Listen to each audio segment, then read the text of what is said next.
Big 12 now on ESPN+. Check them out, the Mountaineer Maniacs. They are here in full force, putting in work. And part of the pageantry, that is college basketball on display as West Virginia welcomes 14th ranked TCU to Morgantown. Welcome inside the Coliseum, everybody. Pete Souza alongside the Oklahoma State Cowboy, Brendan Manzer. TCU this year, Brendan, has been so impressive in transition.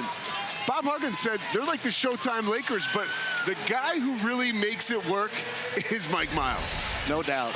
Mike Miles, healthy this year. He had nagging injuries a year ago that limited his performances at times. This year, though, tremendous. He's healthy, tremendous downhill and transition, but also, Pete, he's playmaking, seeing the floor. He's coming off a game where he had 11 assists against Kansas State, and you throw him out there with Damian Ball, you have two decision makers and two elite playmakers on the floor at the same time for Jamie Dixon. Well, you talk about how well TCU is playing, you can't get around it. West Virginia 0-5 in the conference, but the guy who has kept them afloat is Trey Mitchell. 16 versus Oklahoma on 7 for 8 shooting. He's been that consistent all year. Been really good. In fact, he's been better in Big 12 conference play. You see those 2 double-doubles there. They need that continued excellent play here tonight against a great TCU team. Need some of that guard group to step up a little bit. It should be a really good matchup as West Virginia comes in a lot more confident than you would think for a team that has not won a game yet in Big 12 play. Well, one big reason is this crowd tonight here at the Coliseum. You heard them. They are loud and they are proud. TCU with a basketball to start things off.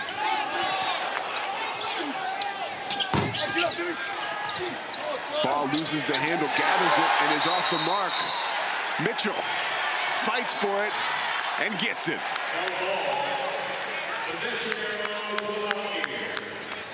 Now, one of the things that you have to do, a couple things when you play TCU, is because they are so great in transition, because the ball moves so well, is you got to take care of it on the offensive end, and your shot selection is important as far as quick shots.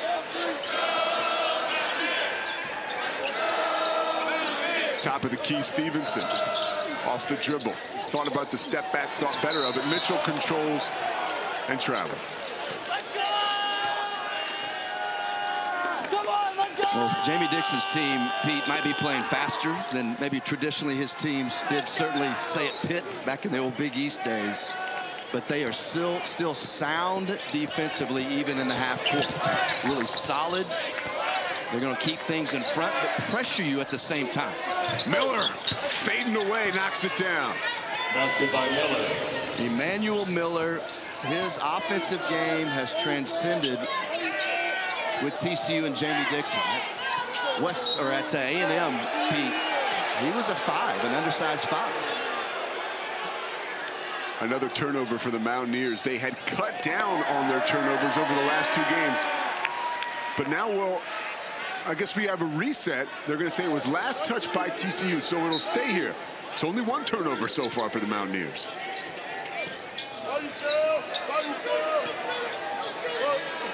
Stevenson looking to find his rhythm after a 3-game stretch where he was 2 of 16 from beyond the arc. Got his swagger back. Well, he's a guy, I think he's got to get 15 a night for them. And we talked about complimenting what Trey Mitchell has done offensively in Big 12 play. Stevenson is the guy. He is the guy that can get going in a hurry. Miles going to have to get going. Shot clock winding down. Offensive foul by the big guard.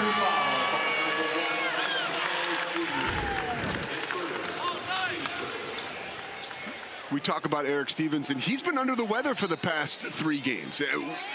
Coach Huggins told us that, and maybe that's part of the reason he has hit a dry spot. Well, and let's be honest, hopefully he was humble. You know, you got a technical in the K-State game that changed it in the opener in Manhattan, and then one in Stillwater that changed the game as well.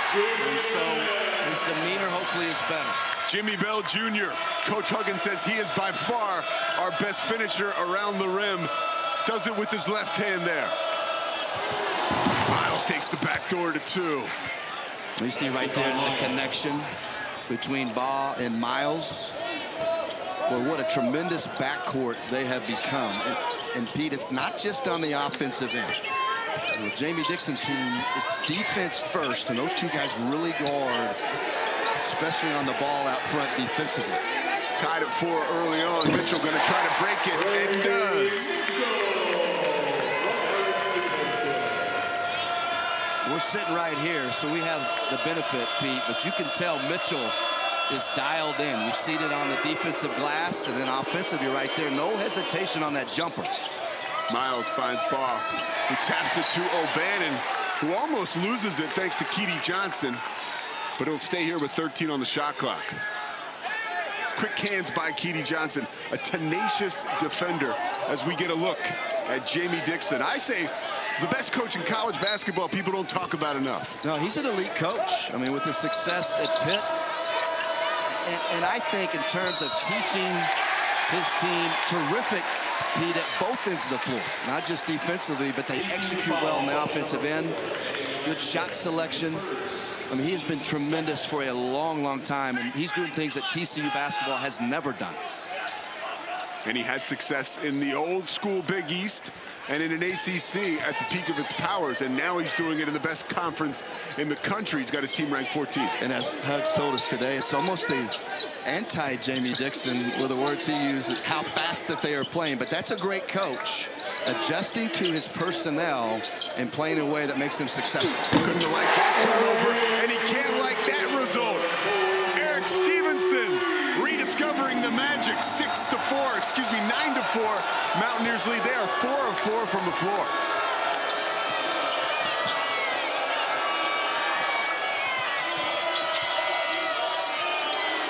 Mike Miles, way off. Mitchell skies for the rebound, and here come the Mountaineers. Stevenson, pump fake, pulls the trigger. Rims out on him. Eddie Lampkin rips the rebound. Frogs try to break. O'Bannon is fouled.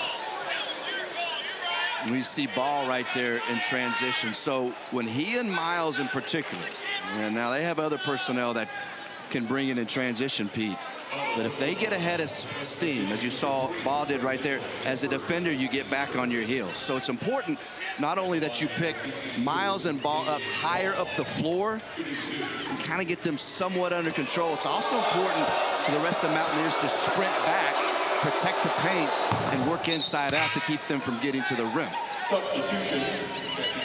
And they kept Ball from getting to the rim there, and he makes his first free throw.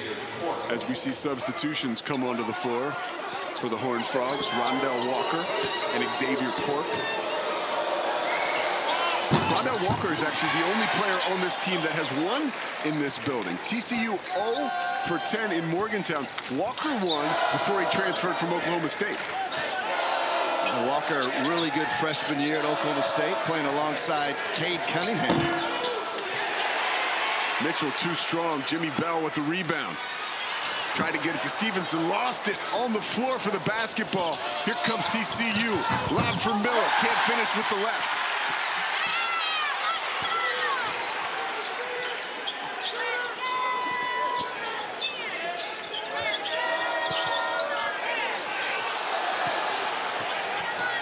Turnover. Ball goes the other way behind his back. Gets it to Walker, who pumps it to O'Bannon. O'Bannon from deep. Halfway down and rims out on him. Pete, TCU doesn't get the bucket there, but you see that even if they don't get anything transition, they flatten you out defensively, and they get right into their stuff, and the ball moves quickly. Foul on the floor. And we'll head to break with the Mountaineers. 9-5. Thanks in part to this guy. 5 points so far, finding his rhythm.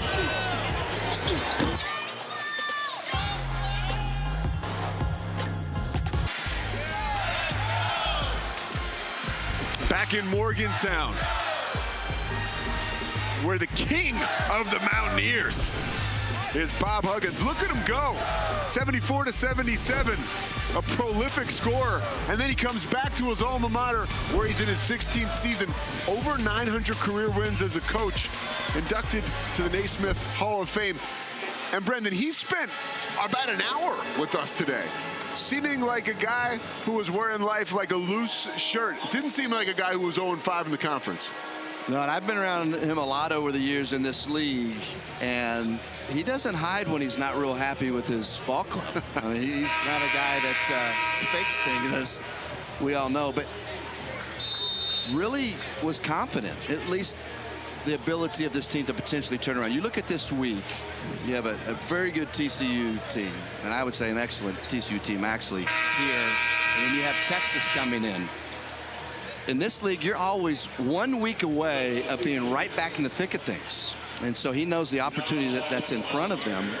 He says they've had 2 days of really good practices.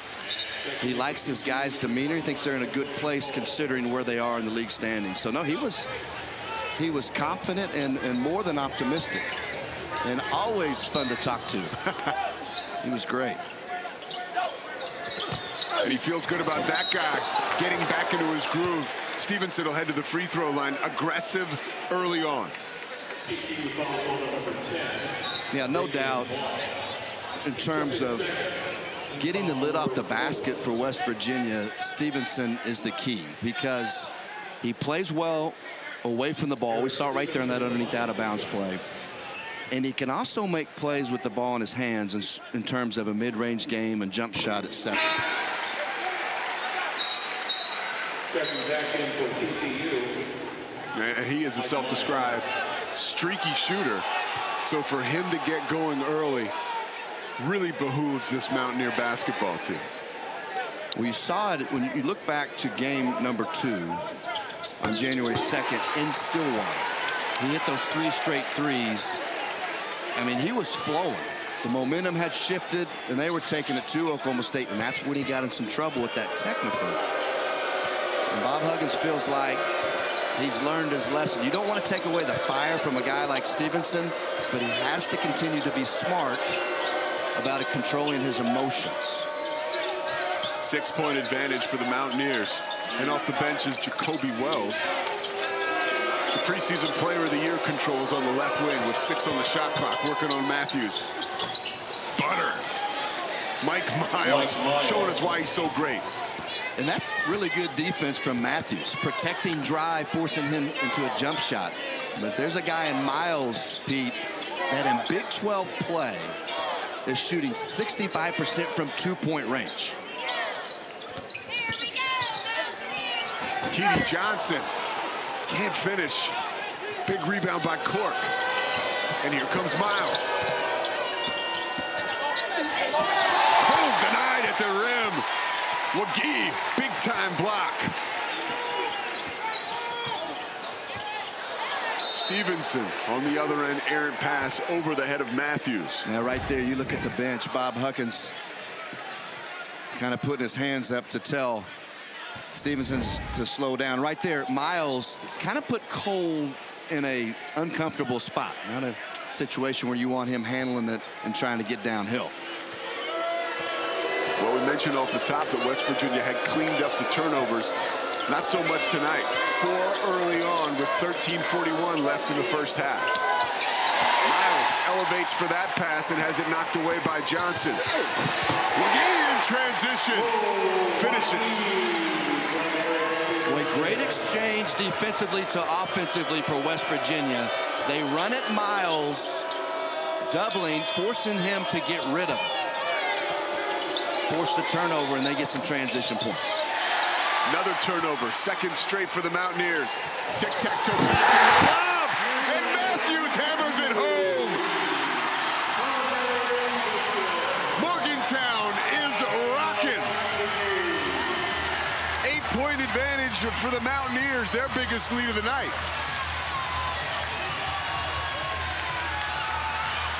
Well, 2 straight possessions where West Virginia forces the turnover and gets running in transition. Now you watch this right here, Pete. Which is the team that is #1 in the country in fast break points. Right here looks like West Virginia, but it's TCU. Well, we saw 2 straight, and an 8-point lead. And what you love is, hey, at this level, Jamie Dixon and Bob Huggins know, and this is the way they have always been as coaches, what end of the floor is everything else predicated on. And so West Virginia is able to get out and run, get some easy looks because of the defense, the pressure up front, and then they look great sharing it in transition. Well, and now you've turned over a team 4 times early on in the first half that is best in the Big 12 taking care of the basketball. Jamie Dixon's TCU squad just 11.7 turnovers a night.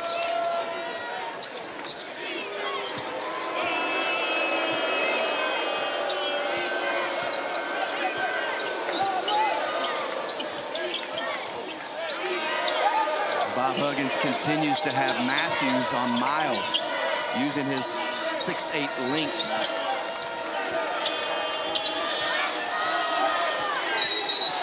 Whistle as Wells moves to his right.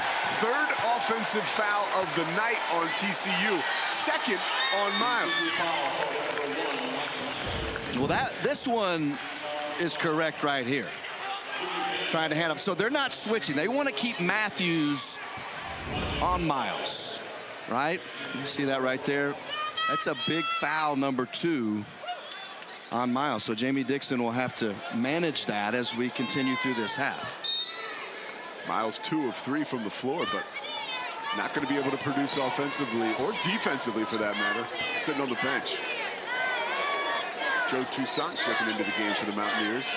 Flips it to Bell. Entry pass, Jimmy Bell Jr. working on Lampkin. That's a heavyweight fight down low. 2 big fellas battle. Foul on the floor off the rebound. It'll stay here. Well, kind of nice to see the ball go inside. A couple big bodies right there going at it. And Bob Huggins has said it a lot and publicly that Bell could be a NFL. He could be a rush ender, yeah, or a linebacker. He is a big fella, as Mitchell will head to the free throw line after the pump fake. Yeah, he's in love with Jimmy Bell. I thought he lost 70 pounds. That's the research I did. I said, so Bell lost 70 pounds? He said he lost 90. So Bell lost 90. You know, Andy Lampkin's story is tremendous too. There's 70. That's combine those two. That's me my senior year in high school. 160, if that. Let's take a look. There's Lampkin. I mean, that to me just jumps out at you. That's the old look and the new look. Well, and obviously, Lampkin is such an important piece of this team. We talked about TCU's backcourt, and they're linked out on the perimeter with guys like Miller, who has the ball now, but Lampkin gives them a legitimate post threat that you can throw it into. Also a tremendous offensive rebounder, as he's #1 in the Big 12 in that category. 4 straight empty possessions for TCU. And a fulfilling possession again for the Mountaineers. Keedy Johnson off the glass.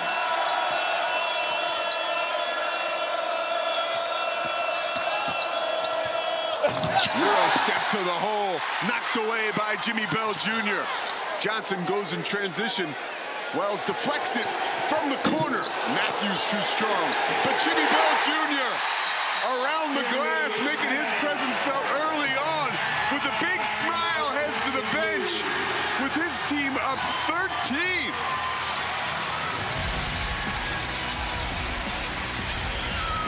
Mountaineers maniacs feeling it tonight, as is their squad. Biggest lead of the back in Morgantown, where the Mountaineers are reminding TCU, hey, we lead this series 17-4. We have not lost at home, and it ain't happening tonight. So far, they're standing true to their word.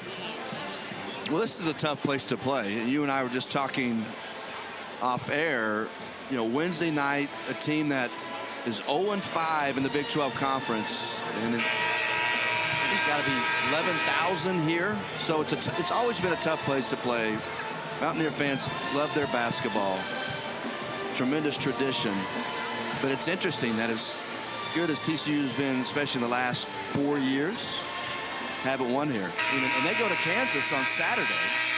From here, TCU does another place where they haven't won. And Jamie Dixon brought that up to us today. You know, it's about time we break the streak on one of these two opponents, if not both. Well, if they're going to do it, Mike Miles will have a key role back in the game with 2 fouls. So you're down 13, you put your guy back in, and you tell him, be smart defensively, you can be in the right spots and be sound, but do not reach and stay away from that third. Backdoor cut, big-time play by Miller. Miller and Miles, the only 2 Horned Frogs to make field goals. Whistle on the floor. And we've got a technical foul. Technical foul. I think they're going to get Jamie Dixon. And he's been on him pretty good here early. Not sure what was said. Keedy Johnson will shoot the free throw and converts it. Well, Kip Kissinger was on the opposite baseline, and there was no hesitation when Jamie Dixon jumped out and said something. I don't know if he thought there was a foul or if that looked like it was goaltending, but the ball went in the basket.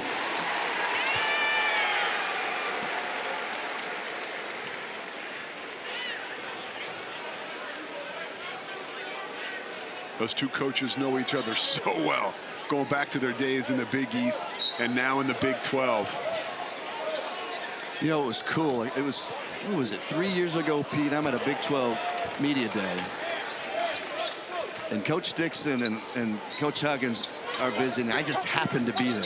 And they were talking about how tough the Big 12 was. And as great as the Big East was in its heyday, there was a little bit of drop-off on the back end. So every once in a while you had a semi-breather. And they were talking about none in this league. Toussaint, no breather there, but finds his way out of a double team. And it ends with Jimmy Bell Jr. in another field goal. 15-point advantage for West Virginia, 13-2 run. Teardrop off the window for Baugh. He'll head to the free throw line. Well, you mentioned you get out of the double team, you have help flash to the middle, you face up, you have numbers. And there's the easy one for Bell. And Bell did a nice job. You got to make yourself available on that backside. It seems like that would just be easy, but you got to find that window and that spacing. And Bell really has good feel and very good footwork to be a guy so big. 60% field goals from the floor coming into this game. Bell is 3 of 4 tonight with 6 points. And Baugh is now 0 for 1 from the free throw line. Great atmosphere tonight. Great crowd. Hard hats were given out for free before the game. And this fan base is going to work, especially the students behind us.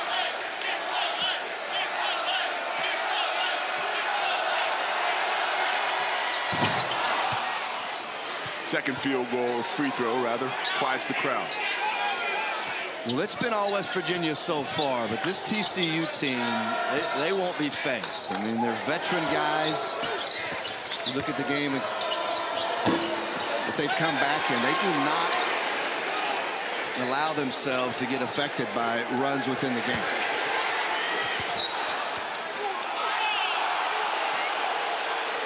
Foul will go the other way. Another second chance opportunity for the Mountaineers is squandered.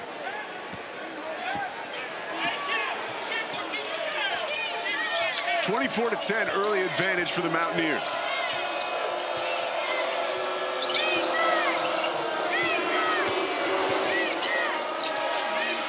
Eddie Lampkin coming off a career-high 17 points in the win over Kansas State. Maybe forced that one, but works to get his own offensive rebound.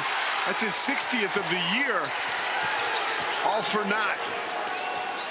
Yeah, misses the bunny right there. And typically has finished very well. That's a rare, easy miss from Lampkin. Joe Toussaint, the Iowa transfer, at the controls. Another shot off the dribble. Another miss.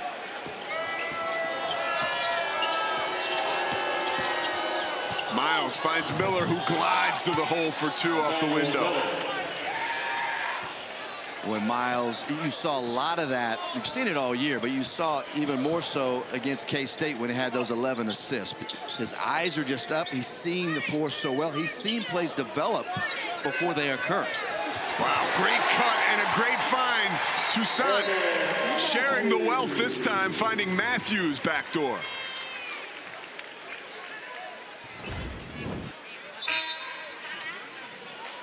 Substitution. A little slip right there, and Miles behind it. Rotation on that weak side a little bit late. A rare time that you're ever going to get an easy look against a Jamie Dixon's team in the half court without much ball movement.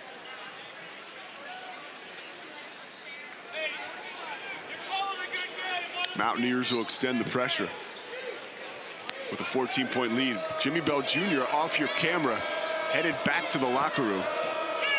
You get a look at it there. Phenomenal start for Bell. We'll keep you posted.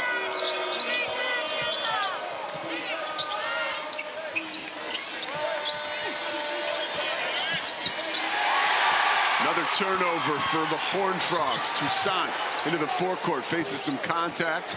Extra pass gets it to Matthews on the left wing. Mitchell just has such a great feel for the game on the block. Extra move. Can't convert. Sounded like we had a whistle. Might have been half-baked. But then play is stopped. 6 turnover. Yeah, it TCU. was. Yeah, no doubt, Pete. It was a light whistle. And there's the travel. You see right there with Miller. Pat Adams had blown his whistle, and Jamie Dixon smiles about that. You know, TCU, all they have to do this final 8 minutes, I think, the main thing they just got to start shoring up, taking care of the ball. It's been a little bit better here the last couple of minutes. West Virginia shooting 60% from the floor on the night. Wagee with the left-handed hook shot and the smile. And you can see with that Lampkin in there, you can't bury Lampkin deep like that. Miles maybe forcing the issue. We'll head to the free throw line.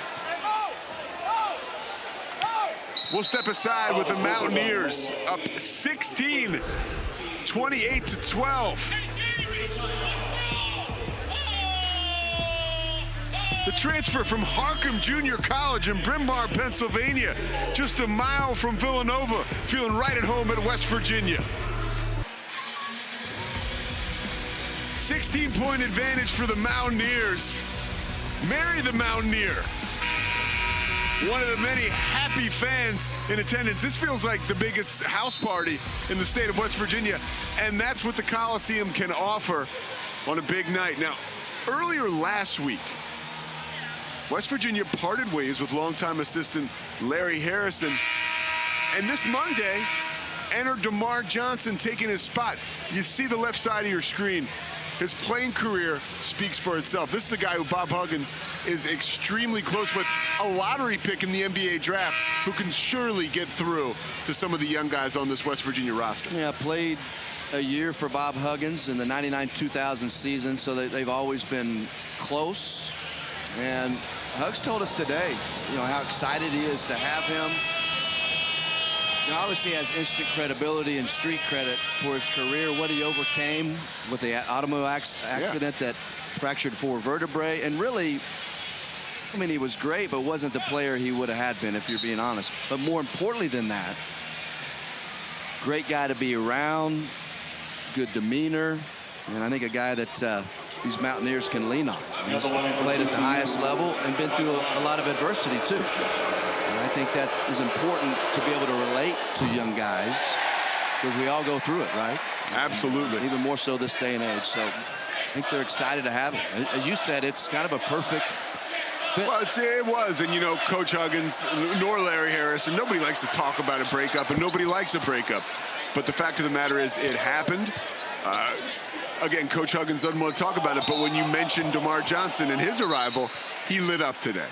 He said he is a great guy. And you know, Johnson has connections. He's a DC guy, not far from here. And he also has great AAU connections. I can remember from back in the day, he and Keith Bogans on the DC Assault, they were just an unbelievable AAU squad. As you see the Mountaineers barely break pressure after one made free throw by Miles.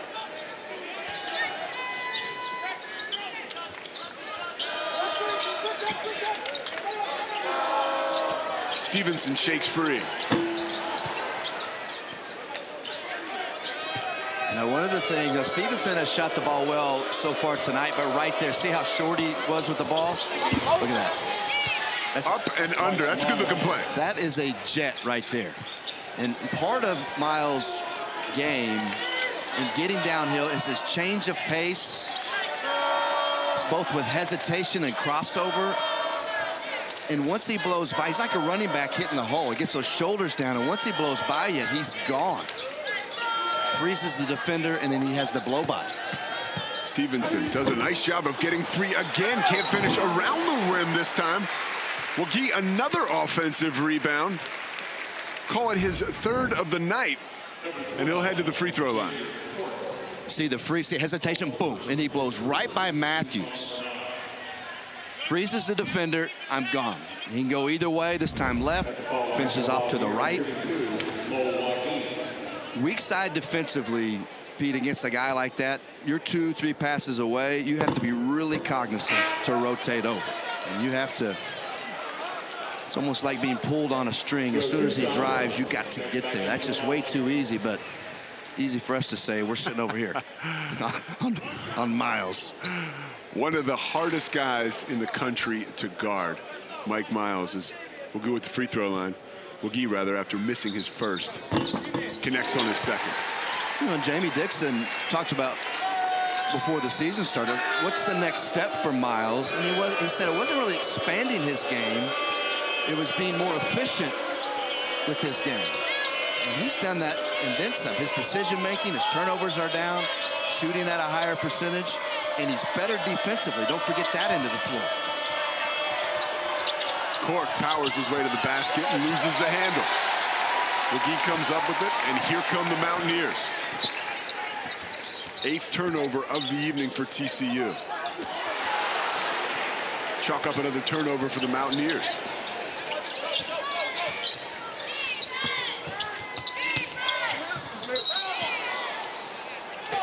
Cork gets tied up underneath.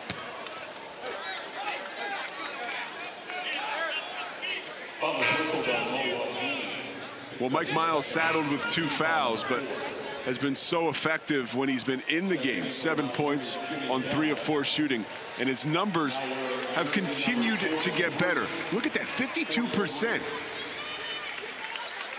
From the guard position, and we talked about his effectiveness inside 2-point range. Mid-range game has improved. Certainly tremendous at getting to the rim. You know, last year, not to make excuses for him, he had nice numbers.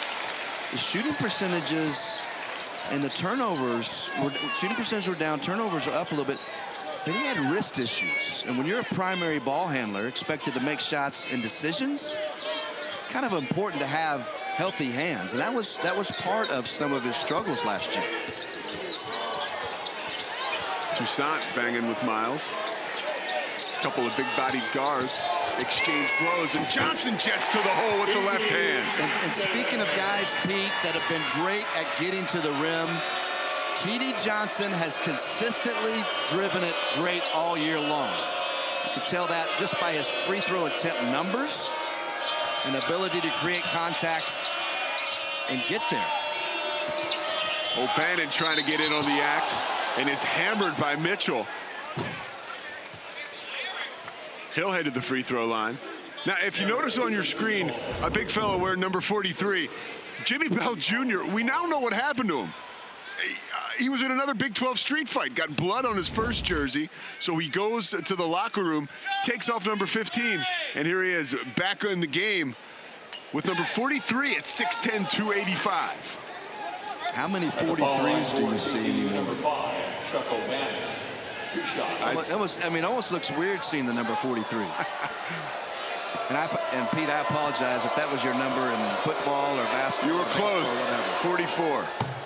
But nobody at home cares as O'Bannon makes the first free throw. Now, Chuck O'Bannon is a guy, he'll be 24. Speaking of fours, in about a month.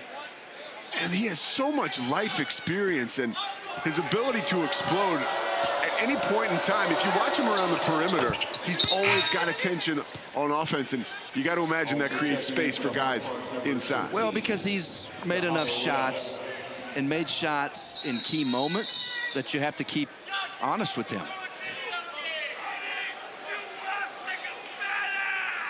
14-point advantage for West Virginia. The extended pressure for the moment would seem to be turned off for TCU.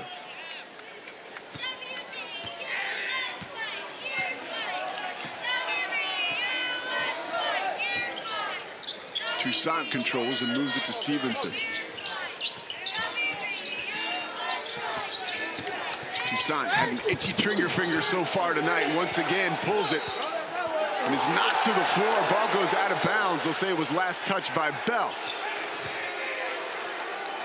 Nice block right there on the drive by O'Bannon. You talked about making enough shots where you have to respect that. But this is the end of the 4-2 that Jamie Dixon is proud of O'Bannon, where he has developed. They told us this afternoon he has really improved as a defender. And they've got a lot of length. You got a Walker in the game right now. Defensive length off the bench. When Micah Peavy is healthy, another guy with length to guard out on the perimeter. Cork finds his way to a jump shot. Bell pulls down the rebound. 4:17 left in the first half. 14-point advantage for the Mountaineers. They are 10-0 at home all time against TCU, looking to make it 11-0.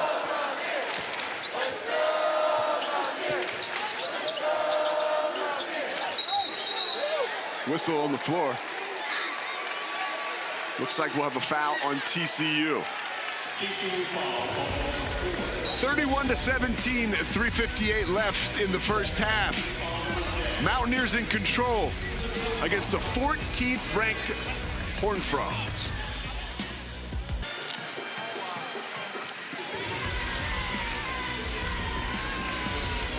A lot of reason for the Mountaineer faithful to cheer this evening. We've got a football score, 31-17. The 0-5 in the conference, West Virginia Mountaineers have the lead over TCU tonight. And one of the big reasons, they've kept them out of transition. 22 fast break points a game. Leads the country. They had 32 against K-State this past weekend. And so tonight, 0. And this is why he's a Hall of Fame coach. We asked Bob Huggins a key to tonight's game, and he says, keep TCU out of transition. And I said, that sounds like a good idea. But here's how they do it. And then he wanted to talk about his brother playing for Ohio State. Yes, great story. Yeah. But here's why they're being effective. They've turned the ball over 6 times, but TCU only has 2 points off those turnovers. So West Virginia's turnovers haven't hurt them, which is the quickest way for TCU to score in transition. And we talked about at the beginning of the game. The other thing is shot selection. They've only taken 5 3-point shots, so they're not settling for the long-range shot.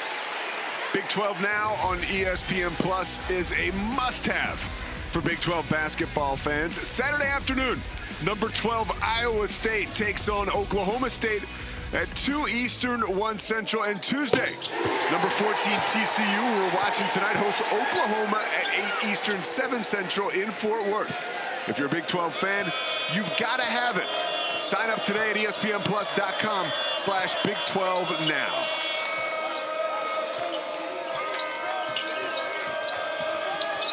Jimmy Bell making both free throws. West Virginia struggled with their free throw shooting so far this season. 8 of 10 tonight. Coach Huggins has to like that.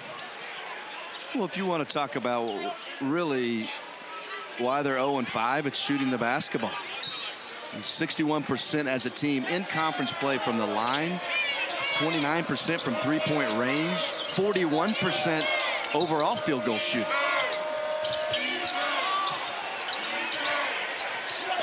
Cork. Nice move under the basket, not even close, but following up. Coles with the 2.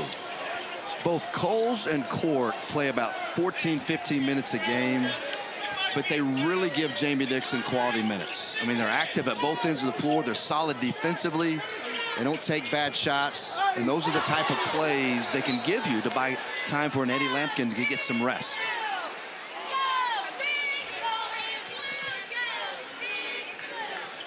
Toussaint tried to get it to Stevenson, who climbed the ladder. I think if you're TCU, you simply get this under 10 going into halftime with not playing very well, and credit West Virginia for that. Go into halftime, regroup, you'd be in pretty good shape. Coles going backdoor, has it knocked out of bounds off of the feed from Ball. It'll stay here with 9 on the shot clock. I love it when you have Ball and Miles out there. You have 2 guys with their eyes up, constantly surveying the floor. Quick off the inbounds, and that is the sign of a great coach and a great team. You see Ball taking the back door for 2.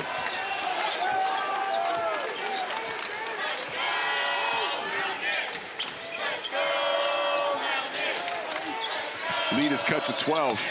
Crowd has been silenced. Mitchell controls on the left wing. Keedy Johnson have to hurry with 5 on the shot clock, working on Miles, fading away, got it! Boy, nice job right there by Johnson. Good size at about 6'4". You know, he never settles for the 3. He doesn't shoot it great, but he's finding ways to get to the paint. Speaking of finding ways to get to the paint, Ball tries to get there, but fires it over the head of a slicing Miller.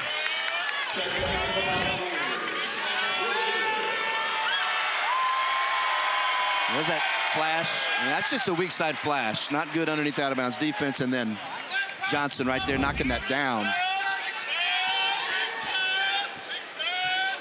Playing with a lot of confidence. You know, he's a 5th-year guy.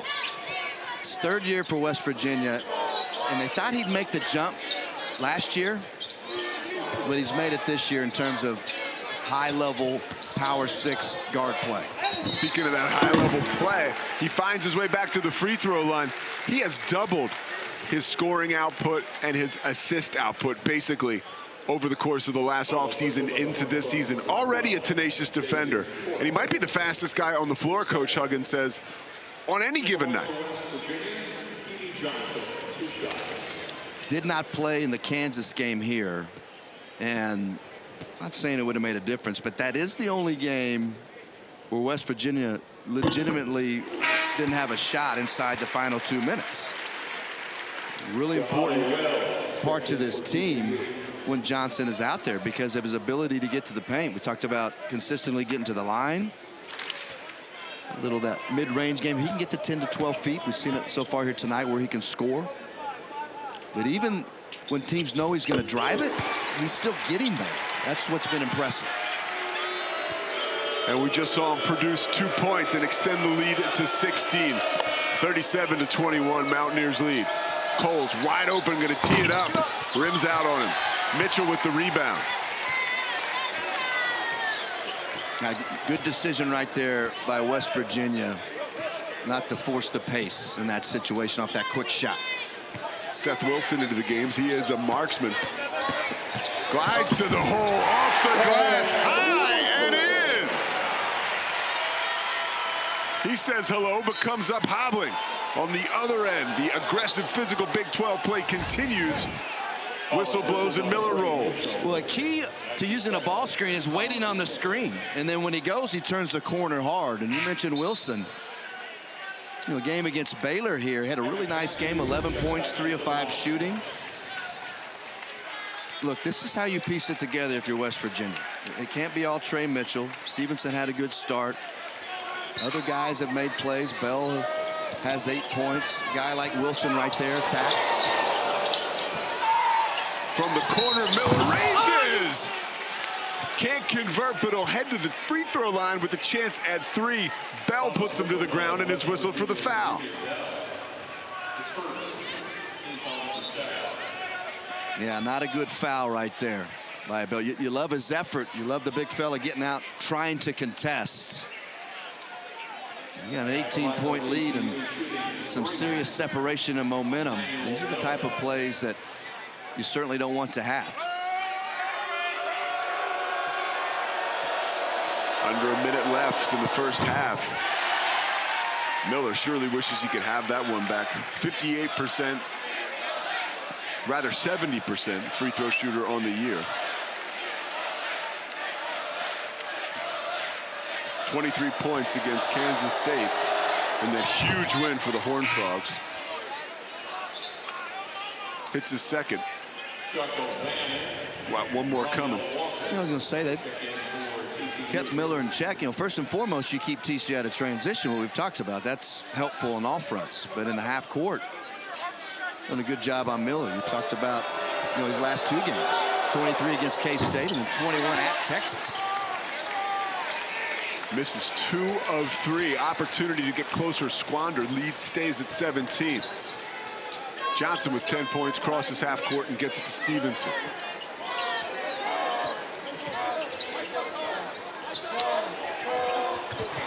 Stevenson working to get it to Bell.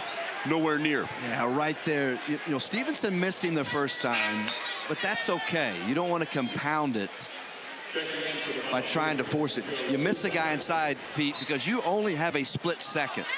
And as a guard, if you miss it, move on.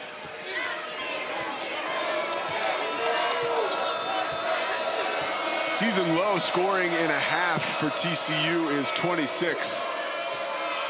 They're flirting with that tonight. 13 on the shot clock. Coles controls. Shahade Wells between his legs. Here's O'Bannon spinning to the hole, creates space, and drills it. 5 on the game clock. Johnson splits the defense. Got his own rebound and tried to finish and was denied. And West Virginia held to the locker room with a surprising 15-point lead. Brendan Manzer, thoughts on the first half?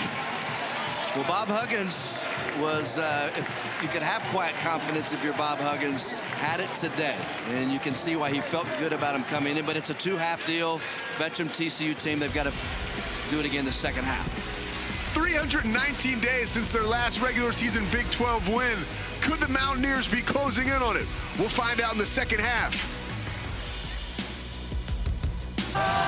It'll be a lot better for them, I would assure you. By the way, you're still an exceptional athlete. We're sitting here going through our first half notes and what we expect in the second half. And Kip Kissinger nails you with a rolled up, kind of almost like a spitball, and you stay composed and you finish your thought. Man, he might have done that before, Pete. That's why I told you, man, I was a middle infielder. You see those hands right there? Quick hands. Not that I was any good at basketball, but I think a lot of people think I should have spared Eddie Sutton and gone and played baseball somewhere. You talked about Jamie Dixon's do-better speech, and someday you're going to have to tell me what some of Eddie Sutton's do-better speeches were like at halftime. Well, Coach Sutton was of the same mold as a Bob Huggins and a Jamie Dixon. Defense first, effort, toughness. You know, that translates even more so on the road.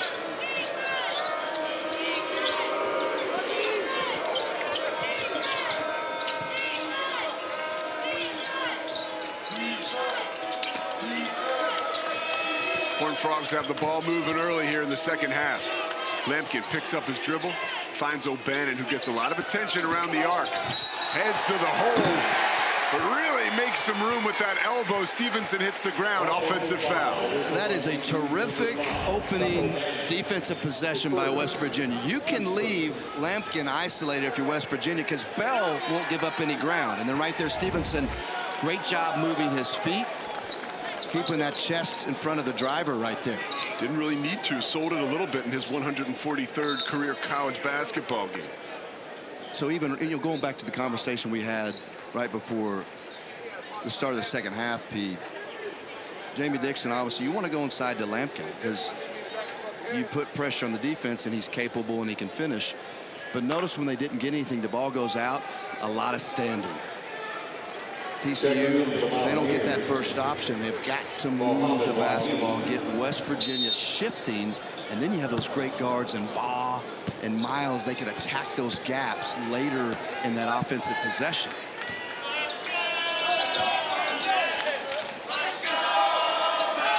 Stevenson directs traffic with 7 first-half points on 2 of 5 shooting. Mitchell meets defensive pressure from Miller. No ball. Possession arrow to the Mountaineers. Jump ball. Possession will stay here.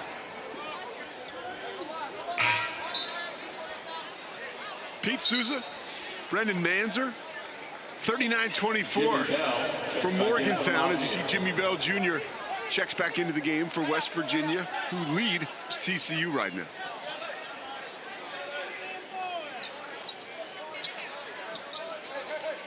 Look at that heavyweight matchup. You got 2 guys who are pushing 300 pounds, both pushing 7 feet as well, and they both lost about 70 or 80 pounds. In Lampkin and Jimmy Bell. Nice move to the hole. Rejection made by Miller on the back end. Miller on the offensive end. Pumps it out to Baugh, who finds Miles. Miles loses his footing, finds the basketball. They'll call him for a double dribble. Yeah, that's the right call. An odd play. So when he's driving, Pete, and he slips. Saw it right there. Both hands on the basketball, right, and then re-dribbles. So good call by the officiating crew. Kind of a weird play and unfortunate rather, for Miles, who slipped. Now Miles, 3 of 4 shooting, saddled with 2 fouls early, has literally had some trouble finding his footing. Just 7 points tonight. If this team's going to win, he's going to have to get them on his back and continue to do some stuff scoring-wise. Errant pass by Stevenson for Bell. Misses him again. We go the other way. Baugh! Statue of Liberty slam! Well, there is vintage TCU we've seen all season long. Good defense, protect the basket first. Good rotation. That ball floated up in the air a long time from Stevenson. And then they turn it quickly into points. Keedy Johnson attacks, is held up by Miller.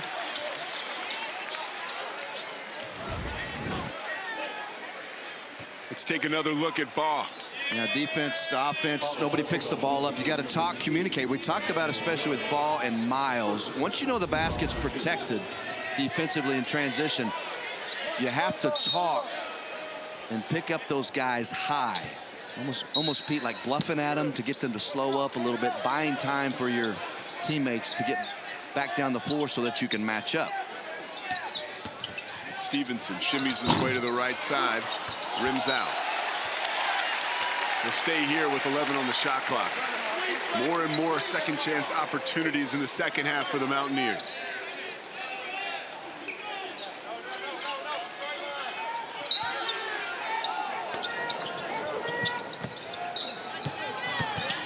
Stevenson wants it off the dribble. He gets it. Nice little mid-range right there. The shot before was good too. Really elevates well on his jumper, and the release is high too with Stevenson.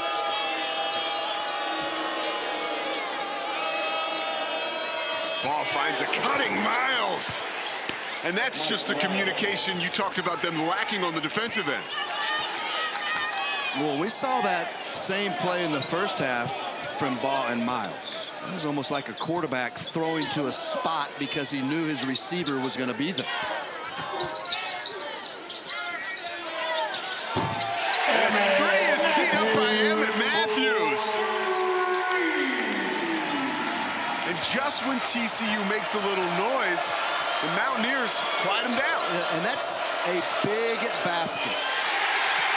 And a big turnover. Matthews looking to make it 2 straight. The lefty, clang.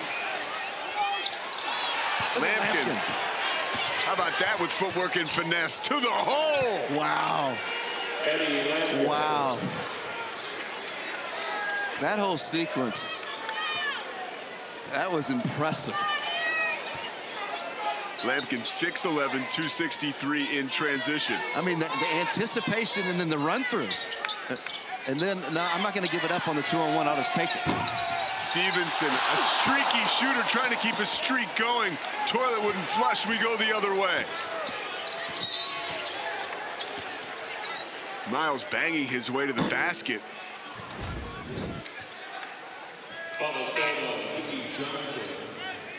Check out Miles going back door. Yeah, there's a back door. Bob patient, letting it develop.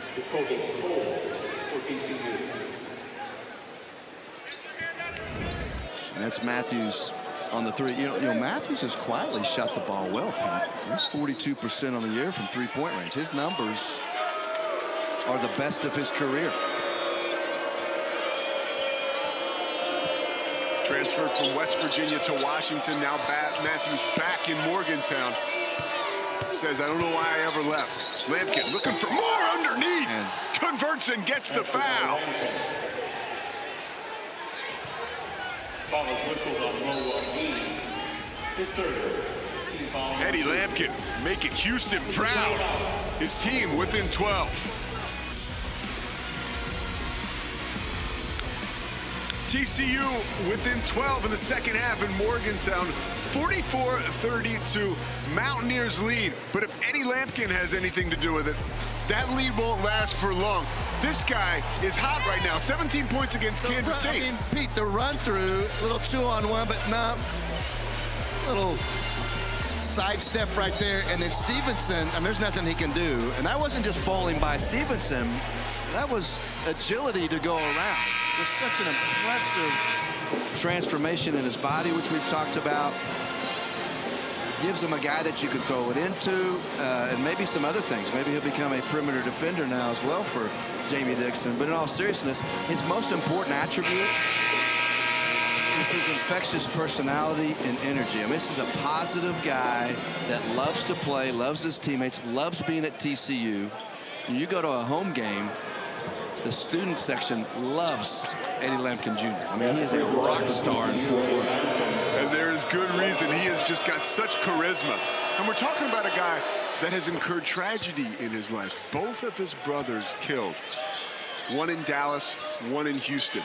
And here he is coming out here with maybe one of the best attitudes on the floor or in the Big 12. Says a lot about that young man. He flat out one of the coolest guys you ever be around. Mitchell trying to cool off TCU. Finds Matthews. Foul on the floor by Lampkin. We see coming out of the timeout where Bob Huggins goes, because if you look at the longevity of this game, West Virginia has an 11-point lead. But Trey Mitchell's going to have to produce offensively the second half. And he's been doing it, obviously, since Big 12 play has started especially. He's been great for West Virginia.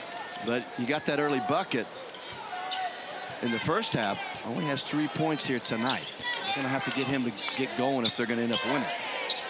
Keedy Johnson controls on the left wing, directs track of it. Back to Toussaint. Toussaint fakes his way into a double team. Underneath, try to get it for Jimmy Bell. Tied up, hits the floor.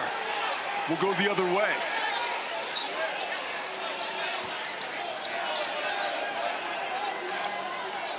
Some of the entry passes for West Virginia have been a little bit rough. We've seen it with Stevenson, and then right there, Toussaint could have been a little bit smoother on that bounce pass. On those big guys, you got to get it to their mitts. And once you have done that, your job is finished. So Bell is whistled for the travel. 11th turnover of the night for the Mountaineers.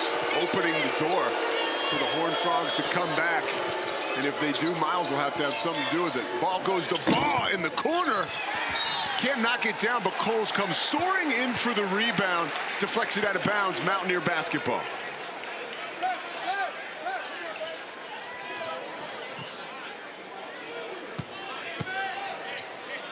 Extended pressure once again from TCU. What's the thinking behind that?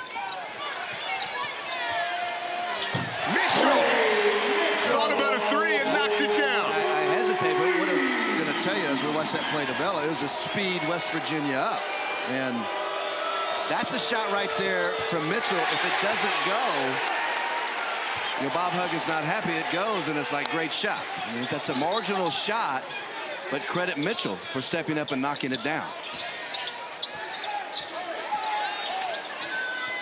Matthews feeling it.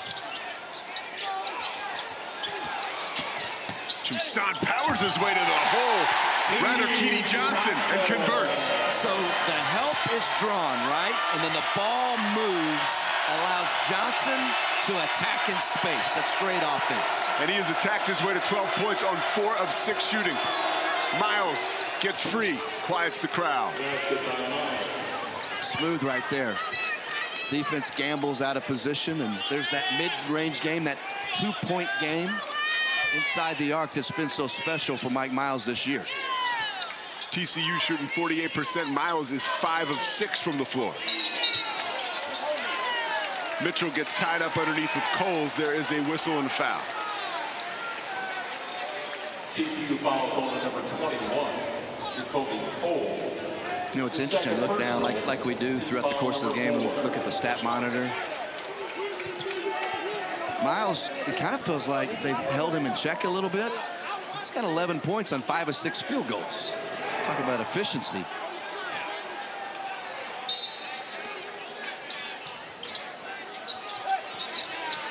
Toussaint off the heel.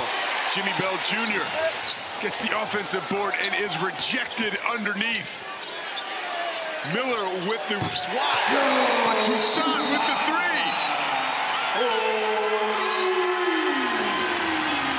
And the Iowa transfer says, let's go, bring it on. Mountaineers by 17. The crowd here in Morgantown loves it. Mountaineer Maniacs putting in work. 52-35, Mountaineers lead in Morgantown. Let's show you what you didn't see on the last sequence. Jimmy Bell Jr. getting tagged up right there with Cork. Yeah, you got the block, and you see Cork immediately hands to the face. Incidental contact, basketball play. And you usually know it's incidental when the officials aren't at the monitor for 4 minutes. It was a quicker one this time. As Cork, hopefully he's okay. Yeah, heads to the locker room. So he's out of the game after playing 9 minutes.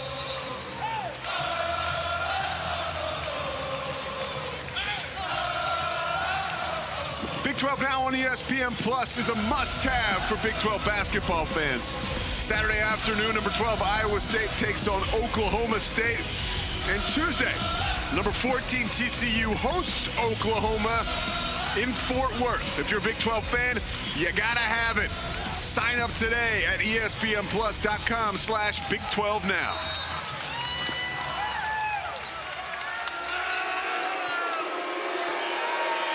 Well, every time TCU's had a little kind of mini run or little mini burst of momentum, West Virginia's turned around and made a play.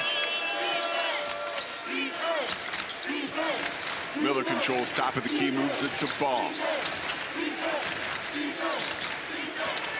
Coles backdoor to Miller, who can't finish. Jimmy Bell slaps it away, but gets some arm in the process. Boy, nice offense and a really good job of Coles. Jamie Dixon has been utilizing Coles and even Lampkin at that high post some to facilitate. You got a big target, and you can center the ball up. Able to get Miller on that little back door right there. And if you're just joining us and you say, hey, Jimmy Bell, he doesn't wear 43. Well, he's wearing 43 tonight because sometimes in the Big 12 there is bloodshed. A little bit of blood on his jersey in the first half. Take it to the locker room, get him a new one. Voila, number 43. Sometimes it's like ball in the backyard, no blood, no foul, right? 15-point lead for West Virginia. Keedy Johnson sets the table. Matthews working on Miller. Too strong off the glass. Lampkin with the rebound. Here comes Miles. Toussaint and Miles battle for it. Knocked out of bounds. They'll say it was last touched by West Virginia. Will stay here.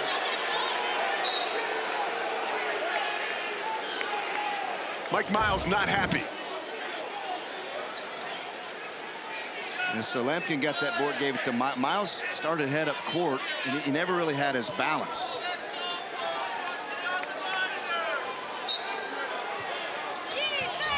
Well, Pete, your eyes are younger than mine. We're both wearing glasses, partner. And after all that, West Virginia basketball. 12:26 on the clock.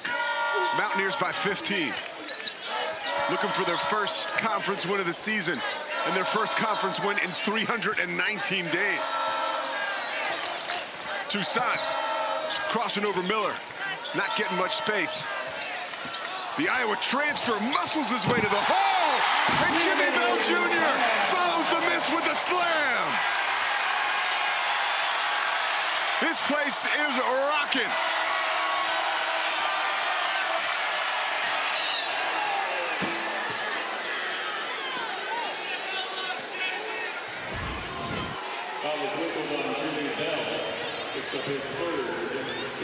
Well, this is a strong drive from Toussaint, and even though he doesn't get it to go, because you force the help and draw the big over in Coles, it frees up that backside. It's like an offense in itself. And there's the big fella, 4 of 6 on the evening. 10 points, 10 rebounds, another double-double in 22 minutes for Jimmy Bell.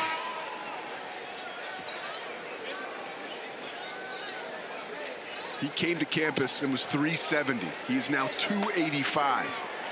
And prior to becoming West Virginia Mountaineer, he kind of refined his game and became one of the better rebounds in the country on the JUCO level. Clearly, he's been able to transfer that to the Big 12 Division I level. Yeah, 146 offensive rebounds a year ago at that JUCO level, but he moves really good. He's got excellent feet for a big guy. Whew, talk about know-how. Mike Miles, in his 20th straight game with double-figure points, trims the lead. He's got 13, 6 of 7 shooting for the preseason Big 12 Player of the Year.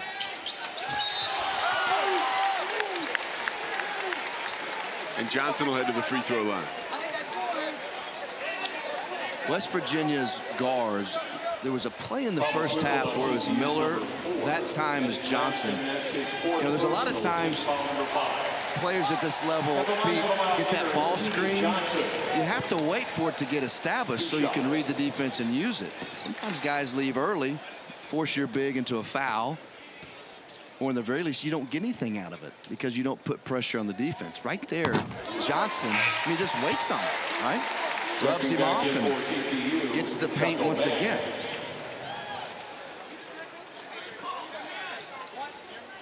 Lampkin will have a seat. 4 fouls on the big fella with 11:23 left in the half. You know what's interesting about Lampkin, at his size, he stays out of foul trouble. He hasn't been in foul trouble all year.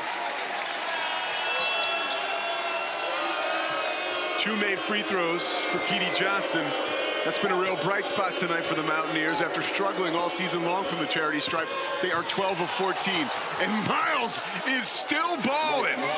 15 points. Yeah, not a ton of contact right there. Matthews has got to stay strong because his length, he was in front, Pete. He's got to stay the course and stay strong on Miles. The lead still at 15. Johnson, who's been at the controls for the Mountaineers for the better part of this game, takes matters into his own hands. Too strong, but Muhammad Wagi grabs the rebound, whips it to Matthews. Touch pass to Keedy Johnson, who goes to Toussaint in the corner. Rims out, but that's the ball movement that we have not seen this season from the Mountaineers. Wow. Miller waits on it for 2. Yeah, they are so good in transition, even if it appears that you're back defensively. It was such a great job, again, of pressuring the defense back and getting them flat. TCU uses a series of stops right here for completely changing this game. They've made 4 of their last 4 field goals, have a chance to make it 5 of 5 as they head the other way after the turnover. Yeah, so that's 2 stops in a row, Pete, and then another 2, and you're in potential calling timeout territory if you're Bob Huggins. Miller, he'll head to the free throw line again.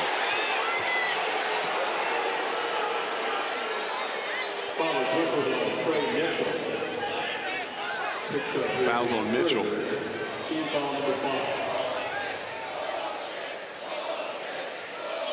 At the line for TCU. You see a lot of guys. I mean, you got to love the Big 12. You're a Big 8 guy who's you know, sorry to show your age, but yeah, thanks. Now you're a Big 12 guy. Going, it was at the Big 8 at one time. It was, and Brendan was there. But you see guys hunched over. You see guys nursing their wounds, and not because they're out of shape or because they're soft, but because this is another Big 12 conference battle. It's a war, and a lot of these games become a war of attrition at times because of the physical nature of this league, the way these coaches coach. But I think, and it's been this way for years with the Big 12, more so this season, the mental part of it is just as taxing as the physical part. I mean, your mind has no release to relax, because if you do, you're going to get run out of the gym. Can the Mountaineers withstand this run? Toussaint with the left hand. Crafty can't finish. It'll stay here. Woogie shoved out of bounds. He's really given them great minutes. They think he has tremendous upside. They are really high on him, but he's active, right? And that's what you want your bigs to be first and foremost. You see him rotate over. 6'10". Sophomores, you mentioned, JUCO transfer. Coach Huggins has had a lot of success with those guys. There he is again. Quick to the hole. Quick release. He'll head to the free throw line. Guy speaks 4 languages, but right there you can bet he was telling his guard, thank you. Nice look by Johnson. Now, I was in Manhattan for the Big 12 opener when the Mountaineers were there. Woogie had 10 points, 10 rebounds, played 27 minutes. Hadn't played a ton since. A lot of that's matchup driven, and obviously when Bell and Mitchell are playing well, those guys are going to play. But he's really giving them a lift. No drop off tonight when he's been in there. Can't convert either free throw. Bringing up a sore spot for the Mountaineers at the free throw line this season. Ball slicing to the hole. And they're going to say, well, not still or set. So ball go to the free throw line. It's a bang-bang play right there. Now, how quick did Ball cut right down the gut of the defense? As you watch Woogie, yeah, he's still moving. Great call by the officials right there. Jamie Dixon's teams, if you've watched them over the years, and certainly at TCU, when they cut hard. There's no lollygagging, as a guy that old enough to play in the Big 8 would say, right? But I mean, they cut hard, and even if they don't get the ball, they draw attention, and then they can move on to the next thing. I mean, it's a running start right there from Damian Ball. Oh, that cut to the hoop was razor sharp. And now for the first time since it was 16-7 with 12:24 left in the first half, we have a single-digit deficit. 56-47, an 8-0 TCU run as we come down the stretch here in Morgantown. James Okonkwo into the basketball game. You just saw him with the basketball. Keedy Johnson pulling up from the elbow after a little tussle, knocks it down.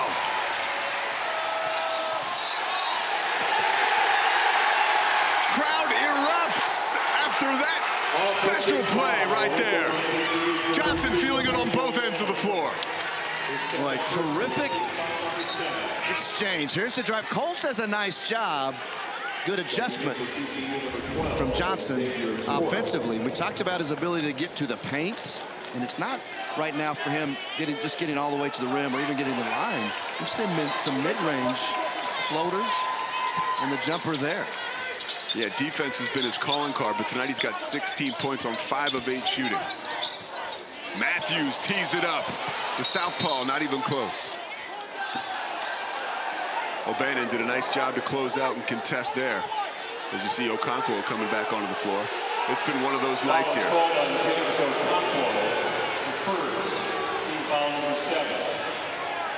Great crowd on hand at the West Virginia Coliseum. Mountaineers leading by 9, looking for their first conference win of the season, and we will go to 1-1 with TCU in the bonus. Yeah, that offensive possession right there.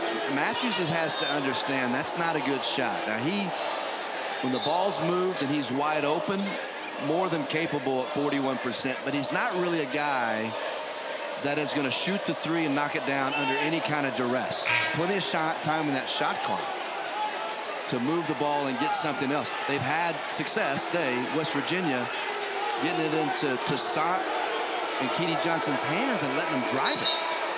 You can't go away from that and allow a potentially top 10 team in TCU extra opportunities. So order being restored here on the floor at the Coliseum, much to the chagrin of the Mountaineer faithful. Jamie Dixon looking for answers and gets them. And Xavier Cork will shoot 1-1 from the free throw line. Yeah, they called foul. I'm not sure what the confusion was.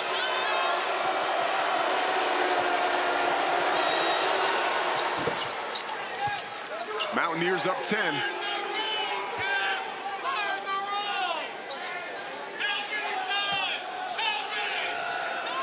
.840 left. What does TCU have to do to really make a run here? Keep getting stops in the half court defensively. They have to take care of it. In both of the beginning of each half, they were careless with it. It's been better as of late. But it's this end of the floor.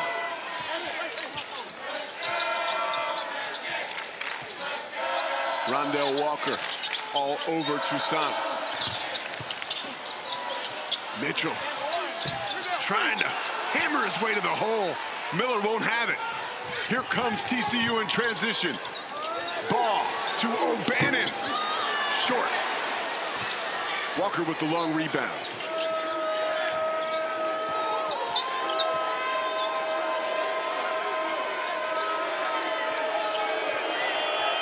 TCU down 9. 7 on the shot clock. Ball gets the screen and finds O'Bannon, who draws the foul. Second time tonight, the Horned Frogs will head to the free throw line with a shot at making 3. Chuck O'Bannon showing off his 6 years of college experience and 23-year-old age. His team trails by 9.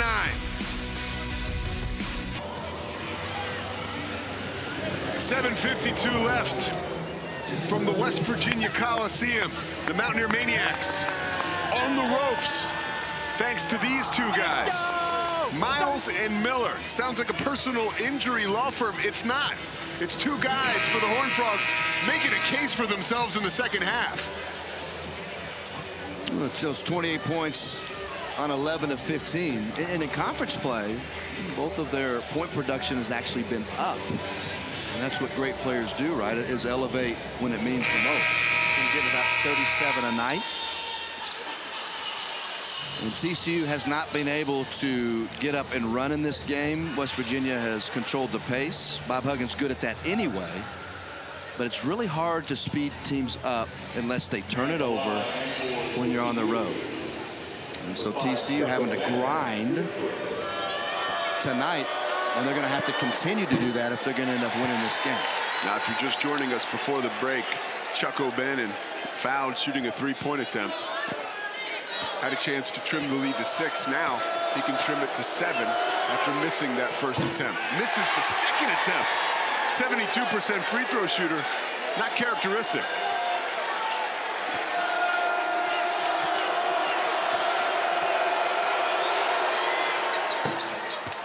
Hits 1 of 3. They've taken 2 trips to the charity stripe to shoot 6 3-throws thanks to being fouled during a 3, and they've made 2 of the 6. Nate Souza, Brendan Manzer. 8-point West Virginia advantage. Looking for their first Big 12 conference win in 319 days. Miller pokes it out of bounds. Let's see, it was last touched by Mitchell, who was then assessed a technical foul. Not what the Mountaineers want to see again when they're in control. So Miller is really strong keeping him out. And Mitchell's had a hard time scoring inside tonight unless he's had an angle. Almost could have gotten a chicken wing right there. And watch him, he's going to be, you know, I don't see it, but he's going to be animated right in front of Kip Kissinger. He hit his arm several times, you know, wanting a foul. Let the emotions get to him right there. And a bit of a here we go again feel now for the Mountaineer faithful. Eric Stevenson twice in 2 key losses assessed a technical down the stretch when they were leading. They don't want it to happen a third time.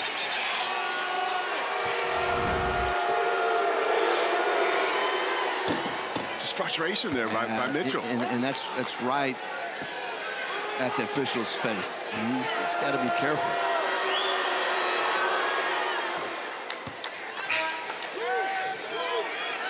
Again, TCU has not been lights out from the free throw line. Miles puts them to within 6, however. And they'll have the basketball off the technical. 7:33 left. And, you know, with that technical, Mitchell is out of the game, his 5th foul. So 2 quick ones takes out one of the biggest weapons the Mountaineers have. Well, a huge swing of events, and we talked about it, and obviously Coach Huggins felt the same way. They've tried to go to him in the last several minutes of the second half, to Mitchell. And you look at the game, you go back to K-State. Stevenson gets the technical. He gets the technical against Oklahoma State. And in both cases, it changed the momentum of the game. Will this be the same? I mean, it goes without saying, Pete, you have to control your emotions. You're not going to get every call. Some things are going to go against you. You got to stay quiet and just move on. And that quick look at history you just gave us makes that charge drawn by Keedy Johnson even more important. Mountaineers trying to answer the run. Toussaint has it knocked out of bounds by Miles. Boy, have TCU been showing off some quick hands here down the stretch.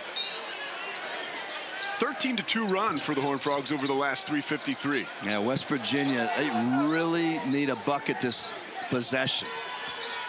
Will Stevenson be the guy? 10 on the shot clock. Toussaint says, let's go. Finds Emmett Matthews, who makes no mistake with the slam. Huge sequence for the Mountaineers. The charge drawn by Johnson. Toussaint finds Matthews, and all of a sudden, they're back up 8.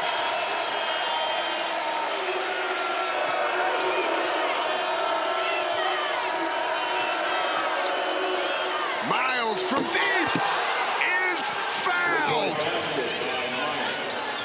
Woo, is this guy cool? Boy, third three-point shot that West Virginia has fouled today.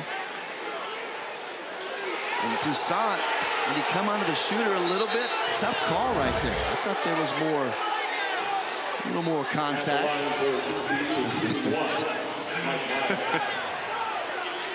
Mike Miles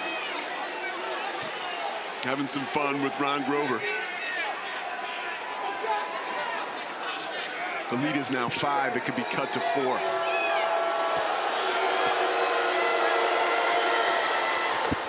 And it is. It was kind of hard to tell there, but you have to allow those jump shooters to land. And I think the officiating crew thought Toussaint got under him. Miles and Miller combining for 30 of the 56 TCU points. Lampkin pokes the ball away from Bell. 8 on the shot clock. Keedy Johnson, like a surgeon, can't finish. That, for West Virginia, has to continue to be the formula. It's Johnson and Toussaint, downhill, strong drives. Lampkin is out of the game with that foul, his 5th. Big loss for the Horned Frogs and Jamie Dixon.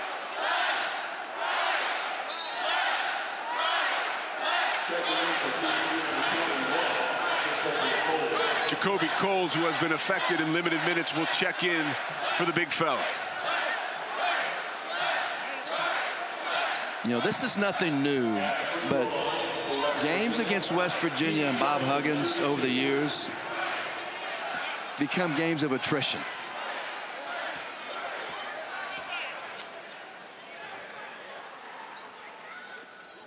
Keedy Johnson, 7 of 7 tonight from the free throw line. And Pete, because of that, you better have depth. Now, TCU without Micah Peavy, who's a very important piece off the bench tonight with those back issues, continues to be day to day.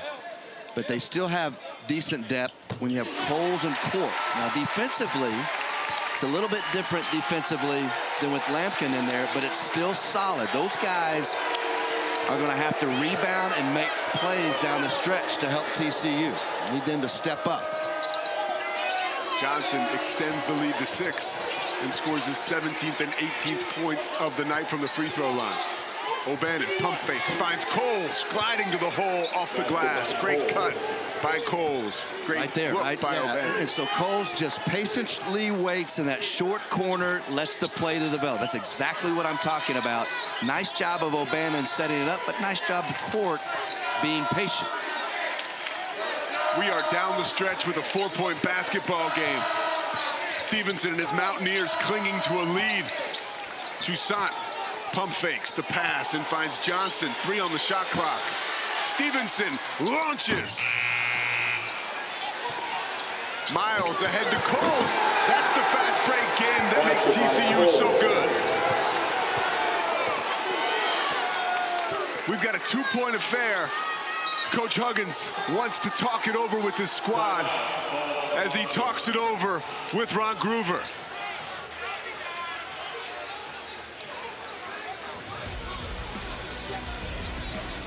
Mountaineers will try to figure it out with 5:04. They still lead 62-60.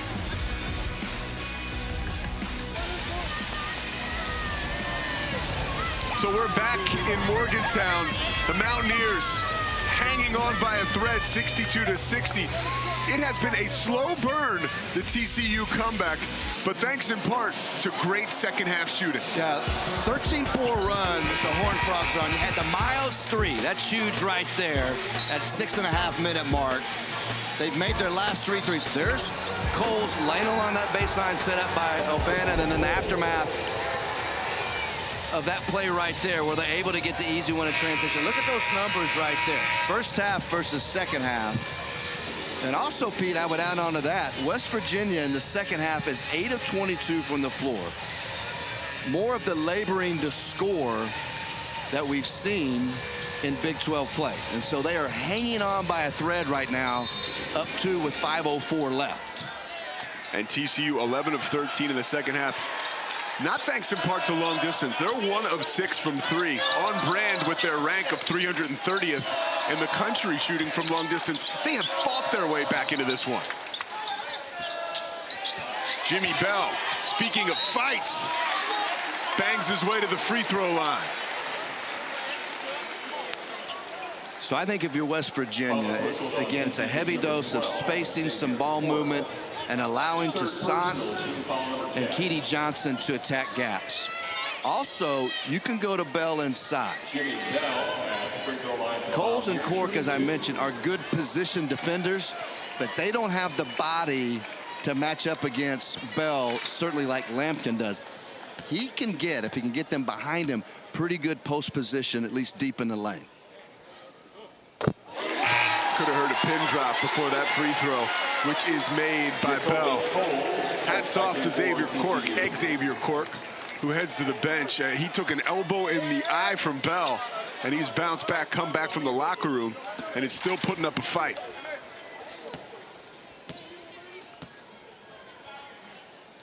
Bell going to try to extend the lead, and does.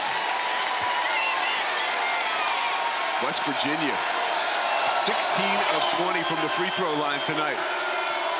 They have struggled all season long. I tell you what, these Big 12 games, I don't care what's happened the first 35 minutes. You can just fast forward to this point of the game.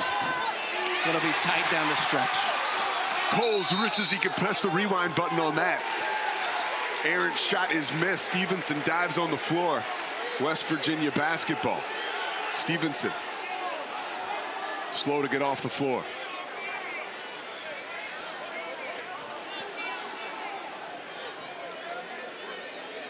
Official Patrick Adams stands over him as he gets a hand to his feet from teammate Keedy Johnson. We'll step aside. We've got a media timeout. We have got a good one from Morgantown. 64-60. We'll be right back. TVs in the area.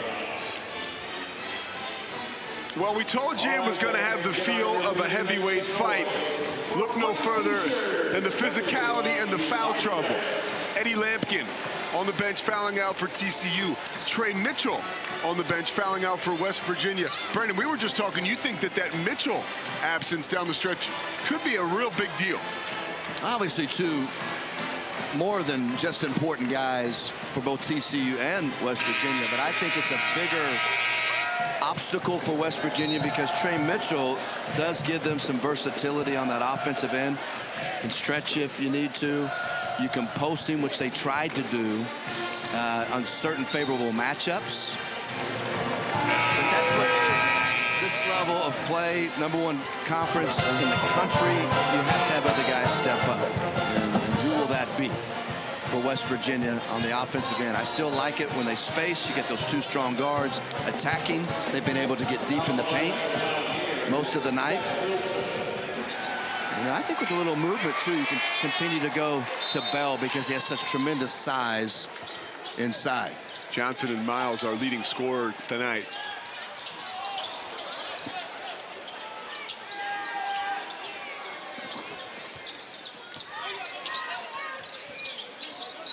And here is Johnson. 20 points on the evening. Dumps it into Bell, who has it taken away. Great play by Cork. And it was. Notice how he had Bell shoved outside the lane. Oh, bad turnover right there. Cork can't corral the errant pass from Ball. We'll head the other way. Too much mustard. You see right there, I mean, Cork is fighting for his life, keeps him outside the lane. Bell muffs it a little bit right there on the pass.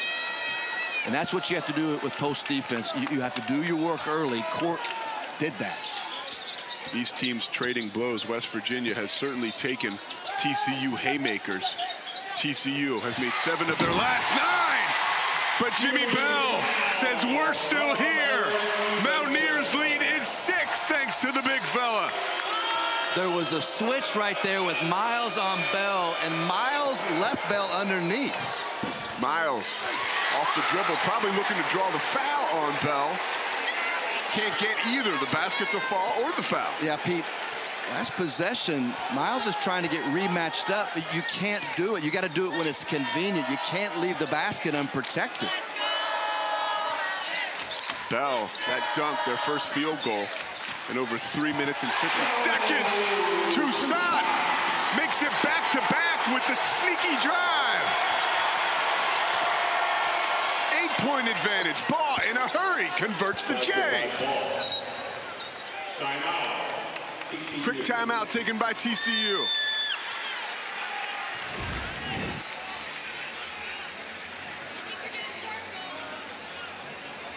There's Bell when he broke free. You see, you had the switch. You cannot leave there if you're Miles. You've got to hold strong. And then Toussaint, I mean, he is a tough guard, the Iowa transfer. And he just willed himself once he got the angle on Miles and able to get to the rim. And also add, that's a big shot by Ball. An 8-point game, gets quick points. Jamie Dixon uses one of his 2 final timeouts to regroup. I mean, he's talking about stops, Pete. He's talking about sound defensively, first and foremost.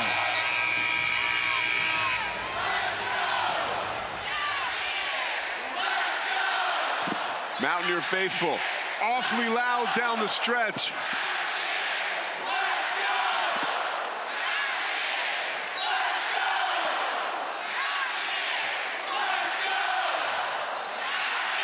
Coach Huggins tells his ball club, you represent the state of West Virginia.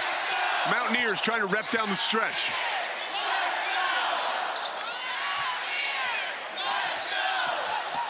Toussaint with that cat-like quickness keeps it going.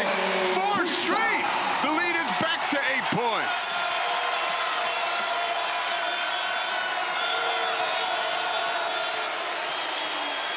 .224 left on the clock. Miles wants it. Working on Johnson. Miles, one of the hardest guys to guard in the Big 12, but nobody guards better than Johnson. What a great matchup. Coming up on 2 minutes left. Mountaineers would love nothing more than to put this one on ice and get their first conference win in 319 days. Crowd feeling the same way.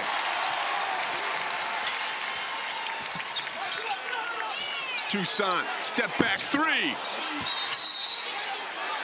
Stevenson skied for the offensive board, but committed a foul in the process. Check that. Fouls on Chuck O'Bannon will stay right here.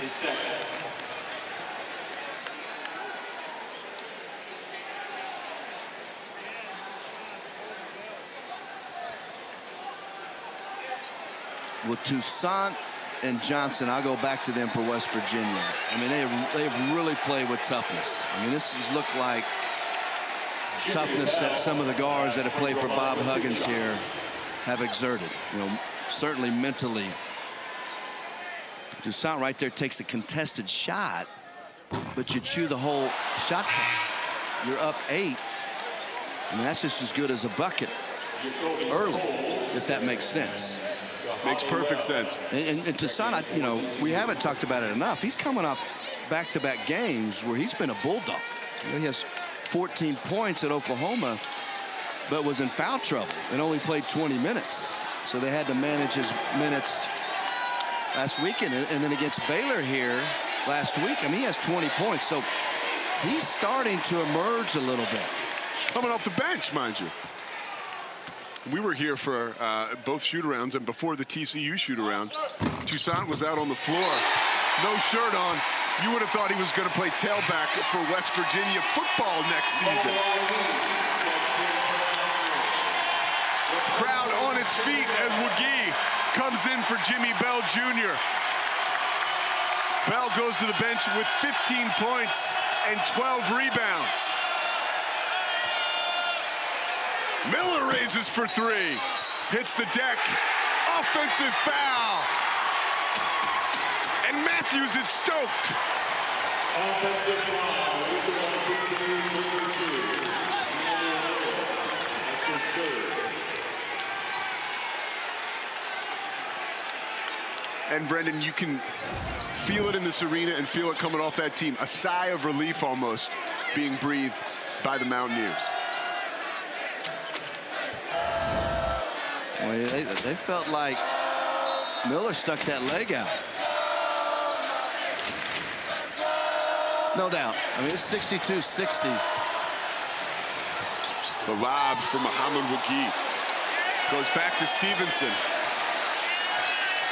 Mountaineers playing heady basketball.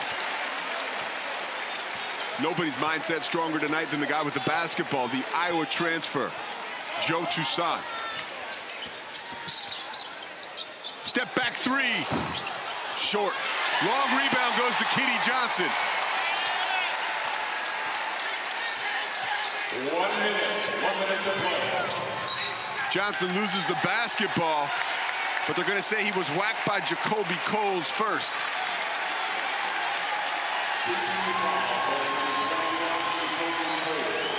No, Pete, assuming West Virginia closes out here, this was a toughness win. This was an ugly win. And that's how you have to win in this league. These are all wars.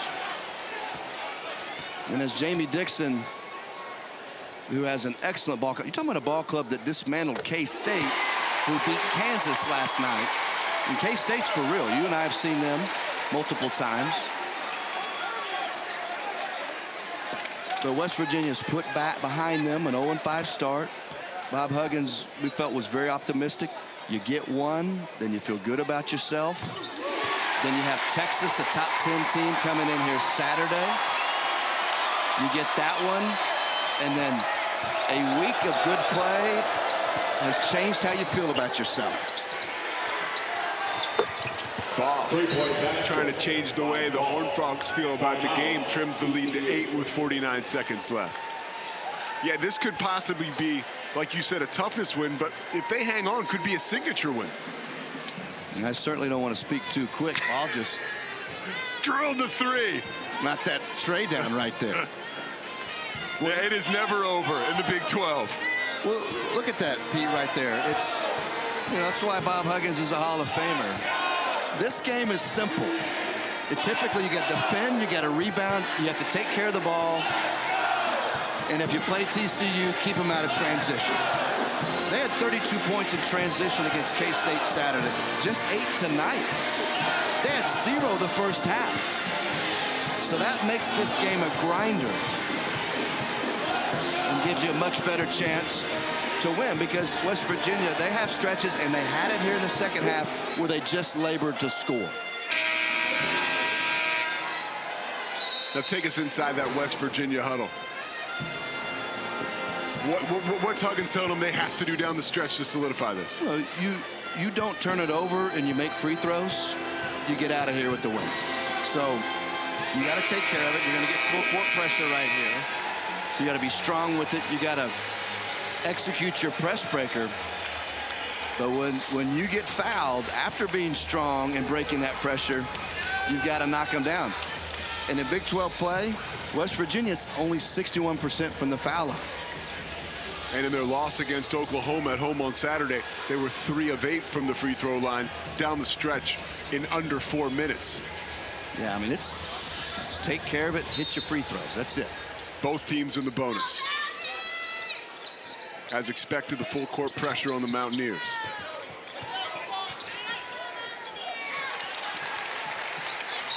Matthews controls and is whacked by Miles. He'll go to the free throw line. 86% free throw shooter. That's the guy they want.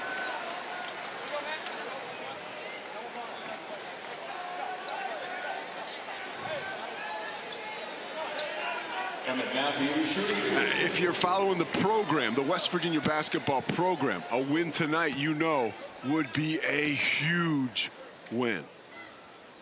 A program that really needed some wind in its sails could be getting it tonight against the 14th ranked team in the country.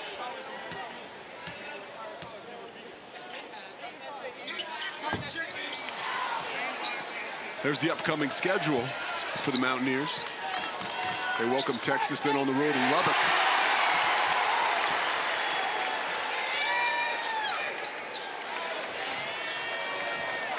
'19th turnover by the Horned Frogs.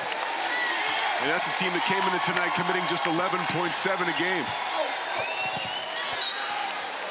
Stevenson has it knocked out of bounds, and it'll stay here. So coaches take it one game at a time. Or at least that's what they tell their players and their fans. But you look at stretches of games. Again, Texas coming up, play well enough to beat them. You go to Tech, who struggled. They are young. Tech's really young. People need to keep that in mind. And then you have Auburn here. So you're in a stretch where you have 3 of 4 at home and a chance to get all your mojo back. And tonight was the first step for West Virginia. And you have a feeling that TCU will be able to rediscover their rhythm. But the Mountaineers really needed to find their footing. They'll put 3 seconds on the clock and put the finishing touches on this victory. And in terms of TCU, they're going to be completely fine. This is an excellent basketball team, coached by an excellent basketball coach. Probably one of the best teams the Horned Frogs have ever had. You know, they've never gone to the Sweet 16. This is the year. Well, the pieces are certainly there. Well, as the clock runs down and the horn goes off, Miles will hoist the 3. Horned Frogs are still 0-11 here at the Coliseum. The Mountaineers' victory snaps an 11-game losing streak against AP Top 25 teams. First regular season Big 12 win in 319 days. And they are 11 at home, as we mentioned, all-time against TCU. Where do we go from here, Brendan? Well, we said it, I think, one or two times during the broadcast. In this league, even if things have gone poorly or you're struggling or beginning to doubt who you are 1 week, or in other words, 2-game stretch away from feeling good again. It's the Big 12. And West Virginia, big victory tonight, certainly feel good about themselves. Country Roads taking the Mountaineers home. They win 74-65. For Brendan Manzer and our entire ESPN Plus on Big 12 Now crew, I'm Pete Souza. Good night, everybody.